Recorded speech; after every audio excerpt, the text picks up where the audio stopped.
Hello everyone, this is Dr. Benazir. Welcome to my channel Dr. Benazir Explains. Today we'll discuss everything about breastfeeding. Since the past 1 week was observed as breastfeeding week, that is August 1 to August 7. First week of August is observed as breastfeeding week every year to increase the awareness related to breastfeeding. So I thought it would be better to make you aware of the advantages of breastfeeding, why it is better than other forms of milk, why breast milk is far more superior, what are its advantages to the infants, advantages to the mother, what difficulties the mother face during feeding, what are the myths associated, and many more topics will be covered.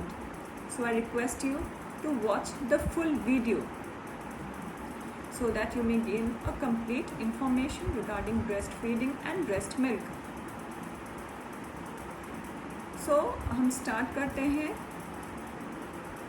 Options क्या क्या रहते हैं एक माँ के पास अपने बच्चे को फीड कराने के लिए, जो कॉमनली यूज़ होता है. फर्स्ट इज़ ब्रेस्ट मिल्क, जो मदर्स मिल्क होता है.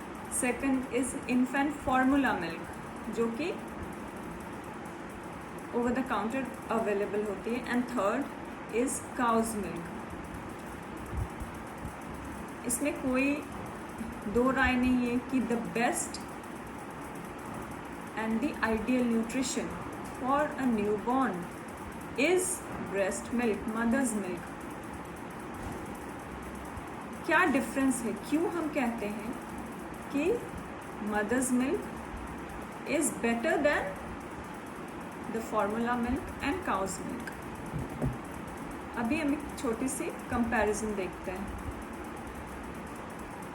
इसमें आपको क्लियरली दिख रहा है कि ह्यूमन मिल्क में जो प्रोटीन होती है उसकी अमाउंट करेक्ट होती है एंड इजी टू डाइजेस्ट, जो कि काउज मिल्क में बहुत ज़्यादा प्रोटीन होती है तो डाइजेशन में डिफ़िकल्ट होती है. और इन्फेंट फार्मूला क्योंकि वो मदर्स मिल्क को कॉपी करने की कोशिश करता है, इसलिए उसमें partly corrected amount of protein होता है. फैट भी डिफरेंस है. ह्यूमन मिल्क में इनफ एसेंशियल एसिड्स, जो कि बहुत ही फैटी एसिड्स होते हैं, जो कि growth development of the baby में बहुत इम्पॉर्टेंट होती है. लाइपेज होते हैं जो कि डाइजेशन में हेल्पफुल करते हैं, जो कि एनिमल मिल्क और इन्फेंट फार्मूला में लाइपेज नहीं होता है. वाटर भी इतनी अमाउंट में रहती है ब्रेस्ट मिल्क में, ह्यूमन मिल्क में, कि बच्चे को फर्स्ट 6 मंथ्स में आपको एक्स्ट्रा अलग से पानी देने की ज़रूरत ही नहीं पड़ती है, जबकि अदर फॉर्म्स ऑफ मिल्क में पानी आपको देना पड़ेगा. फिर ह्यूमन मिल्क में एंटी इन्फेक्टिव प्रॉपर्टीज़ होते हैं, उसमें IgA होती है, लैक्टोफेरिन होते हैं, वाइट सेल्स होते हैं और बहुत सारे anti microbial anti bacterial property होती है मदर्स मिल्क में, जो कि ब्रेस्ट मिल्क जो काउज मिल्क और इन्फेंट फार्मूला मिल्क में नहीं होती है. तो ब्रेस्ट फीडिंग बेबीज़, जो बेबीज़ माँ के लिए दूध पीते हैं, तो उनकी ग्रोथ बहुत बेटर होती है. एंटी इन्फेक्टिव प्रॉपर्टी के वजह से less risk of GIT infection, आपके डाइजेस्टिव सिस्टम के इन्फेक्शंस के कम रिस्क होते हैं. यूरिनरी ट्रैक्ट इन्फेक्शन के रिस्क नहीं होती है. लो risk of developing respiratory tract infections, different types of allergies, ये सब भी कम पाए जाते हैं उन बच्चों में जो मदर्स मिल्क लेते हैं. फिर there is less incidence seen of sudden infant death syndrome. Mother's milk पीने वाले बच्चे का have low risk of developing type 2 diabetes mellitus in the future. They have better neurodevelopmental performance when they grow up. Obviously bacterial contamination भी mother's milk में कम होता है compare to cow's milk and formula milk. तो ये हो गया basic difference between mother's milk, cow's milk या अदर एनिमल्स मिल्क और formula milk. Formula milk nutrition के हिसाब से वो मदर्स मिल्क को बिल्कुल कोशिश करता है ज़्यादा से ज़्यादा कॉपी करने के, बट बहुत सारे डिफिशिएंसीज फिर भी रह जाते हैं। Plus infective properties, anti infective properties नहीं होती है फार्मूला मिल्क में, ग्रोथ फैक्टर्स की कमी होती है, डाइजेस्टिव एंजाइम्स की कमी होती है। तो ये सब एक डिसएडवांटेज है फार्मूला मिल्क की। तो हमने देखा कि कैसे क्या एडवांटेजेस हैं इन्फेंट को, मतलब बच्चे को ब्रेस्ट फीड करने से क्या क्या फ़ायदा हो सकते हैं, और ब्रेस्ट फीडिंग का फ़ायदा माँ को भी होता है। तो मदर्स में देखा गया है जो ब्रेस्ट फीडिंग में के लिए एक हार्मोन की ज़रूरत होती है ऑक्सीटोसिन, वो मिल्क लेट डाउन में हेल्प करता है। तो जितना बेबी ब्रेस्ट फीड करेगा उतना ऑक्सीटोसिन रिलीज़ होगा। तो ऑक्सीटोसिन क्या हेल्प करता है, जो यूट्रस प्रेगनेंसी में इतनी बड़ी हो जाती है, फिर उसको अपने वापस पहले के साइज़ में, जो कि एग्जैक्ट नॉन प्रेग्नेंट साइज़ तो नहीं होता, लेकिन उसे हेल्प करता है पेल्विक ऑर्गन बनने में, उसे कॉन्ट्रैक्ट करने में हेल्प करता है। तो यूट्रस के कॉन्ट्रैक्शन में ऑक्सीटोसिन की ज़रूरत होती है, जो कि ब्रेस्ट फीडिंग में हार्मोन रिलीज़ होता है। सेकंड इम्पॉर्टेंट एडवांटेज देखा गया है, स्टडीज़ में भी पाया गया है कि ब्रेस्ट फीडिंग मदर्स में risk of ovarian cancer and risk of breast cancer कम पाया गया है। जितना लॉन्ग ड्यूरेशन ऑफ फीडिंग उतना रिस्क कम होते रहता है। और एक इम्पॉर्टेंट एडवांटेज है स्पेशली इन दोज मदर्स जो कि अपने बच्चे को एक्सक्लूसिवली सिर्फ अपने ब्रेस्ट मिल्क देते हैं, मतलब कुछ भी अलग से पानी नहीं, कुछ भी अलग से कोई और दूध नहीं देते हैं, कुछ भी अलग से उसे एक्स्ट्रा में नहीं देते। तो एक्सक्लूसिव ब्रेस्ट फीडिंग मदर्स में फर्स्ट 6 मंथ्स में लैक्टेशनल एमेनोरिया देखा गया है, मतलब लैक्टेशनल एमेनोरिया जिसके वजह से जो एक कॉन्ट्रासेप्शन की तरह काम करता है, तो उसे प्रेगनेंसी से बचाता है। और ये लागू सिर्फ उन माँओं में होता है जो कि एक्सक्लूसिव ब्रेस्ट फीडिंग कराते हैं अपने बच्चों को।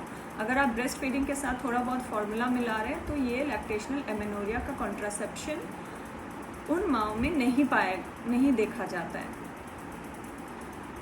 अब एडवांटेजेस के बाद हम आते हैं कि ब्रेस्ट फीडिंग स्टार्ट कब करनी चाहिए। आइडियली जितनी जल्दी हो सके बेबी को माँ के पास देकर try to start the breast feeding within half an hour of normal delivery.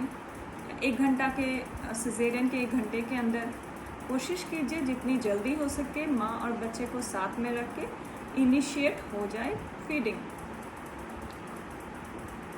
अब और क्या इम्पोर्टेंस है, जो initial days of breast feeding होती है, जो पहले कुछ दिनों में जो बहुत ही इम्पॉर्टेंट एक मिल्क आता है जिसे कहते हैं कोलोस्ट्रम, वो थिक येलो होता है। इसमें फैट कम होता है, प्रोटीन ज़्यादा होता है, एंटी इन्फेक्टिव प्रॉपर्टीज़ और इम्यूनाइजिंग प्रॉपर्टीज़ ज़्यादा होती है। तो ये कोलोस्ट्रम बहुत ही रिच और वेरी एसेंशियल चीज़ होती है, बहुत ही हेल्पफुल होती है बेबी के लिए। उसके बाद फिर फर्स्ट 7 डेज़ तक कोलोस्ट्रम दिखेगा। नेक्स्ट आपका ट्रांजिशनल मिल्क होगा, तो कोलोस्ट्रम से चेंज होते होते फिर मैच्योर मिल्क में चेंज होगा। जैसे जैसे बेबी बड़ा होता है मिल्क की कॉम्पोजिशन भी उसी हिसाब से चेंज होते रहती है।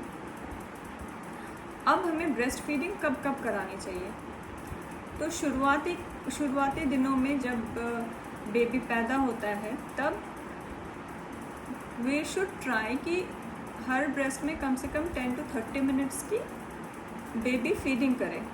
और धीरे धीरे जब मिल्क इस्टेब्लिश हो जाएगा तो जब तक एक ब्रेस्ट खाली ना हो जाए तब तक दूसरे ब्रेस्ट में फीड ना कराएं। फर्स्ट 1 ब्रेस्ट पूरी तरह से अच्छे से फीड करा लें, उसके बाद फिर दूसरे ब्रेस्ट से ब्रेस्ट फीड कराएं।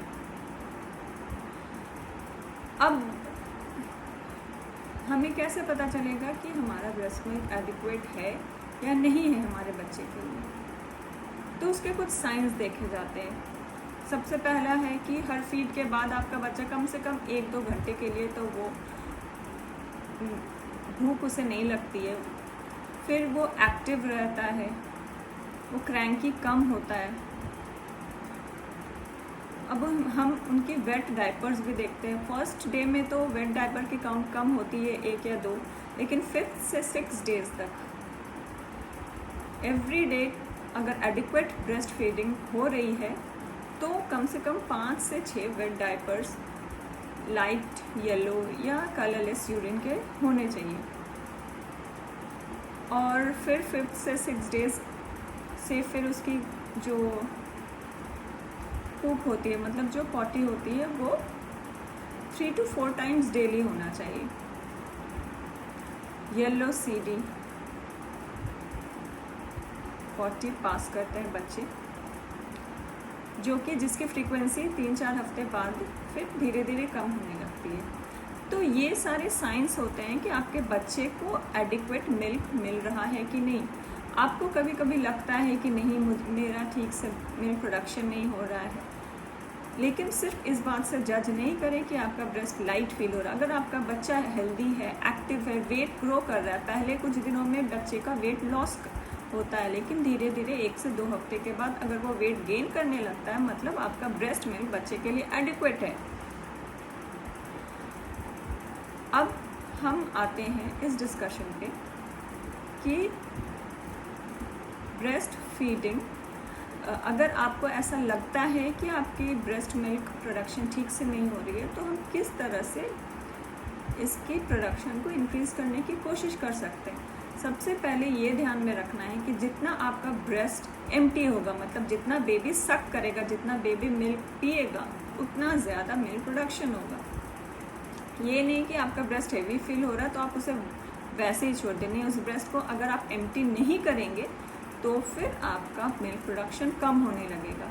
इसीलिए फ्रीक्वेंसी ऑफ फीड्स, कितना जल्दी बच्चा फीडिंग करता है, इस पे डिपेंड करता है। कितना ज़्यादा आपका ब्रेस्ट एम्प्टी होता है, इस पे डिपेंड करता है कि आपका ब्रेस्ट मिल्क कितना प्रोड्यूस होगा। अगर आपको फीड करने के बाद अगर आपको लग रहा है कि आपके ब्रेस्ट में अभी भी हैवीनेस है या कुछ मिल्क अगर बच गया है, तो आप उसे हैंड एक्सप्रेस करके या पंप से एक्सप्रेस करके उसे निकालें और फिर बाद में बच्चे को फीड करा सकते हैं। तो इससे ज़्यादा एम्प्टी होगा ब्रेस्ट और मिल्क प्रोडक्शन भी इंक्रीज़ होगा।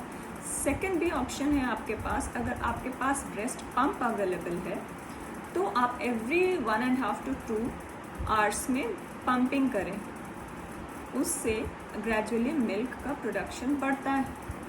तो ये सारी चीज़ें एक ही फैक्ट पे बेस्ड है कि जितना आपका ब्रेस्ट एम्प्टी होगा मिल्क से, उतना ब्रेस्ट मिल्क प्रोड्यूस होगा। Night feed is also important. रात को फीडिंग इम्पॉर्टेंट बच्चे के लिए इसलिए होती है क्योंकि प्रोलैक्टिन हार्मोन, जो कि मिल्क को के प्रोडक्शन में हेल्प करता है, उसकी लेवल नाइट को ज़्यादा होती है। तो नाइट फीडिंग भी मिल्क प्रोडक्शन बढ़ाने के काम आता है। आपके हाइड्रेशन बहुत अच्छी होनी चाहिए, पानी आपको ज़्यादा पीना है। हाइड्रेशन कम होने से उसके ब्रेस्ट मिल्क प्रोडक्शन पर भी उसका असर होता है। वेल हाइड्रेटेड रहना, अच्छे से वेल नरिश्ड रहना बहुत ज़रूरी है। ब्रेस्ट फीडिंग के दौरान स्पेशली फर्स्ट 6 मंथ्स में मदर्स की एक्स्ट्रा 500 कैलोरी की ज़रूरत होती है, क्योंकि 500 कैलोरी बर्न करता है। ब्रेस्ट फीडिंग 500 कैलोरीज बर्न करता है और ये इसीलिए वेट लॉस होने में हेल्प करता है। और अब अगर आप एक्स्ट्रा कैलोरीज नहीं लेंगे तो आपके हेल्थ पर असर पड़ेगा। तो 500 extra calories extra is required during breast feeding. ये हो गए हमारे। और एक बात हमें याद, जितना हम खुश रहेंगे, जितना बच्चे को देखेंगे, उतना हमारा मिल्क लेट डाउन होता है। बच्चे की हंसी सुनने से, बच्चे के बारे में सोचने से, उसकी फ़ोटो देखने से, बच्चे को देखने से, इससे हमारा मिल्क लेट डाउन अच्छे से होता है। डिस्ट्रेस रहने से, stress factors milk let down पर उसका बुरा असर पड़ता है। तो आप देखिएगा कि आपको मिल्क लेट डाउन मतलब लैक्टेशन जो डक्ट्स होते हैं उसमें मिल्क आती नहीं, प्रोडक्शन तो हो रहा है बट वो मिल्क आ नहीं पाती है मिल्क डक्ट्स में। तो स्ट्रेस फैक्टर बहुत इम्पॉर्टेंट रीज़न है मिल्क के अपेरेंटली कम होने का। तो कम स्ट्रेस लें, सोने की कोशिश करें, मौका मिले जब आप सोने की कोशिश करें, खुश रहने की कोशिश करें। अब हम जानने की कोशिश करेंगे कुछ मिथ्स जो एसोसिएटेड है ब्रेस्ट फीडिंग से। सबसे पहला तो कुछ लड़कियां सोचती है कि छोटे ब्रेस्ट में ठीक से ब्रेस्ट मिल्क प्रोड्यूस नहीं होगा, बड़े ब्रेस्ट में नहीं। As such there is no perfect breast for breast feeding.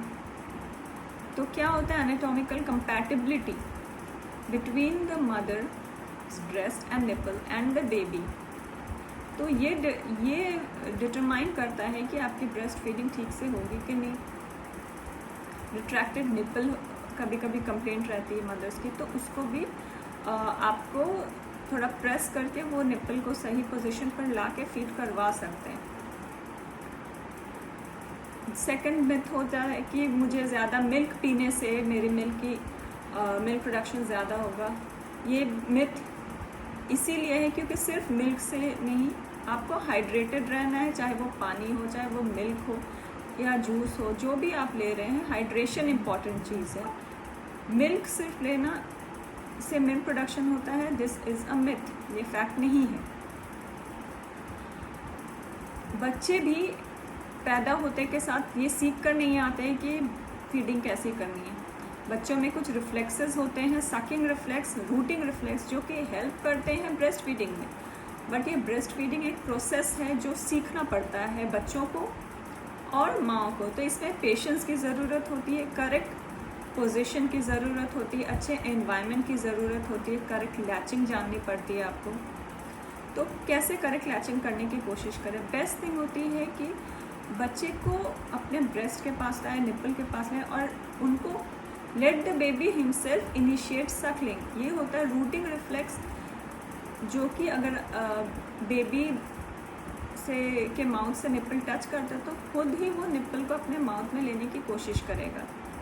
तो most of the areola baby के माउथ में होना चाहिए। कोशिश कीजिए जो दोनों चीक्स है वो आपके ब्रेस्ट पे टच करे, और नोज़ और चिन और लिप्स ऑफ द बेबी जो, तो ये एक लाइन पे रहे, तो इससे लैचिंग प्रॉपर होती है। प्रॉपर लैचिंग बहुत ही एसेंशियल है मिल्क लेट डाउन के लिए, सकिंग के लिए और आपके निपल्स को इंजरी से बचाने के लिए। तो अब आते हैं क्या क्या प्रॉब्लम्स माँ फेस करती है ब्रेस्ट फीडिंग के दौरान। बहुत ही कॉमन कंप्लेंट है क्रैक निपल्स की और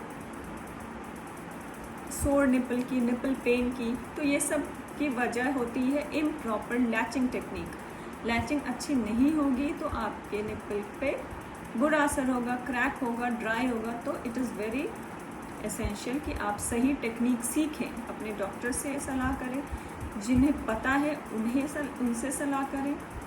कहीं आपको सही ट्यूटोरियल मिल रहा है किसी वीडियो से तो आप वो फॉलो करें। लैक्टेशन कंसल्टेंट की मदद लें। बट लैचिंग सही होने से ये कंप्लेंट्स निपल पेन की, निपल सोरनेस की कंप्लेंट कम होती है। अगर आपको ऐसा हो रहा है तो आप नर्सिंग करने से पहले या तो आप ये कर सकते हैं कि ब्रेस्ट मिल्क में भी जो आपका बेबी फीड करने के बाद जो थोड़ा बहुत मिल्क निकलता है उससे अपने निपल को मॉइस्चराइज कर लें और फिर उसे ड्राई होने दें। लैनोलिन क्रीम भी अप्लाई किया जा सकता है। तो प्रॉपर लैचिंग सीखना ज़रूरी है। फिर ब्रेस्ट एंगॉजमेंट पे ध्यान देना इसीलिए ज़रूरी है। अगर ब्रेस्ट ज़्यादा एंगॉर्ज रहा तो ये लैक्टेशन फेलियर में लीड कर सकता है। मतलब कि एंगॉर्ज ब्रेस्ट को खाली करना ज़रूरी है, एम्प्टी करना ज़रूरी है। हैंड एक्सप्रेस से एम्प्टी करें या आप पंप करके एम्प्टी करें, बच्चे को फीड करा कर एम्प्टी करें। तो ब्रेस्ट एंगॉर्जमेंट को आपको सीरियसली लेना है।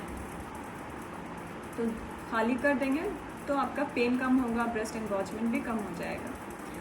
Next is mastitis. अगर आपके ब्रेस्ट फीडिंग मदर्स में अगर फीवर, चिल्स देखा जाता है, साथ में ब्रेस्ट में पेन, टेंडरनेस, रेडनेस, स्वेलिंग ये सब देखी जाती है, तो आप तुरंत जाकर अपने डॉक्टर से कंसल्ट करें, क्योंकि ये चीज़ है जिसे ट्रीट करने की बहुत ज़्यादा इम्पॉर्टेंट है ट्रीट करना।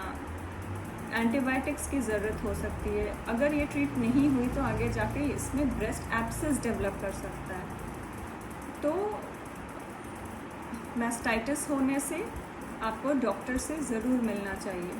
और जिस तरफ ब्रेस्ट में मैस्टाइटिस है, अगर आप टॉलरेट कर पाते हैं तो ब्रेस्ट फीडिंग बिल्कुल करा सकते हैं, लेकिन अगर टॉलरेट नहीं कर सकते हैं तो उस ब्रेस्ट को किसी तरह से धीरे धीरे करके खाली करना चाहिए, ताकि मिल्क फ्लो पर असर ना पड़े। तो ये हो गई हमारी कुछ प्रॉब्लम्स जो ब्रेस्ट फीडिंग मदर फेस करती है। नेक्स्ट हम, क्योंकि ये कोविड टाइम्स है तो ये डिस्कस करना बहुत ज़रूरी है कि कोविड में अगर हम ब्रेस्ट फीडिंग क्या कॉन्ट्राइंडिकेटेड है? नहीं, ब्रेस्ट फीडिंग कॉन्ट्राइंडिकेटेड नहीं है, क्योंकि ब्रेस्ट फीडिंग बहुत ही एसेंशियल है। लेकिन जब भी आप बच्चे को ब्रेस्ट फीड कराएं, अगर आप कोविड पॉजिटिव है तो डबल मास्क पहने, सबसे पहले हैंड वॉश करें, डबल मास्क पहने और फिर अपने बच्चे को ब्रेस्ट फीड कराएं। प्रोटेक्शन लेकर ब्रेस्ट फीड कराना बहुत ज़रूरी है। हमने तो देख लिया सारे एडवांटेजेस और क्या क्या फ़ायदा होता है ब्रेस्ट मिल्क का, लेकिन कुछ ऐसे विटामिन्स होते हैं जो ब्रेस्ट मिल्क में नहीं होते। जैसे कि इम्पॉर्टेंट होता है विटामिन के। तो आप जनरली बेबी के पैदा होने के बाद विटामिन के इंजेक्शंस बेबी को दे दिए जाते हैं, क्योंकि विटामिन के ब्रेस्ट मिल्क में नहीं होता है। विटामिन डी भी ब्रेस्ट मिल्क में नहीं होता है, तो विटामिन डी सप्लीमेंटेशन की सलाह आपके पीडियाट्रिशियन आपको ज़रूर देते हैं। प्लस आयरन की मात्रा ब्रेस्ट मिल्क में कम होती है, बट जितनी भी आयरन होती है उतना बच्चे के लिए पहले 4 से 6 महीने के लिए काफ़ी होता है, क्योंकि उसकी बायो अवेलेबिलिटी ज़्यादा होती है। जितनी भी आयरन होती है उसकी बायो अवेलेबिलिटी ज़्यादा होती है, और बच्चे के बॉडी में भी 4-6 महीना के लिए आयरन की मात्रा काफ़ी होती है। तो अगर सप्लीमेंट की ज़रूरत होती है तो जनरली इतने दिनों के बाद ही सप्लीमेंट की ज़रूरत होती है। तो इस बारे में आप अपने डॉक्टर की सलाह लें। तो फ्रेंड्स, ये हो गया हमारा discussion, complete discussion on regarding breast feeding, breast milk, उसके एडवांटेजेस, उसके comparison to formula milk, cow's milk, और भी बहुत कुछ डिस्कशन हुआ, जिससे उम्मीद है कि आपको हेल्प ज़रूर मिला होगा। इस वीडियो को अपने फ्रेंड्स के साथ शेयर करें, स्पेशली जो ब्रेस्ट फीड कर रहे हैं और उनको परेशानी हो रही है। शेयर करें और उनको अवेयर कराएं फ़ायदे और नुकसान पे। अपना ख्याल रखिए, खुश रहिए, स्वस्थ रहिए, take care, be aware, good bye.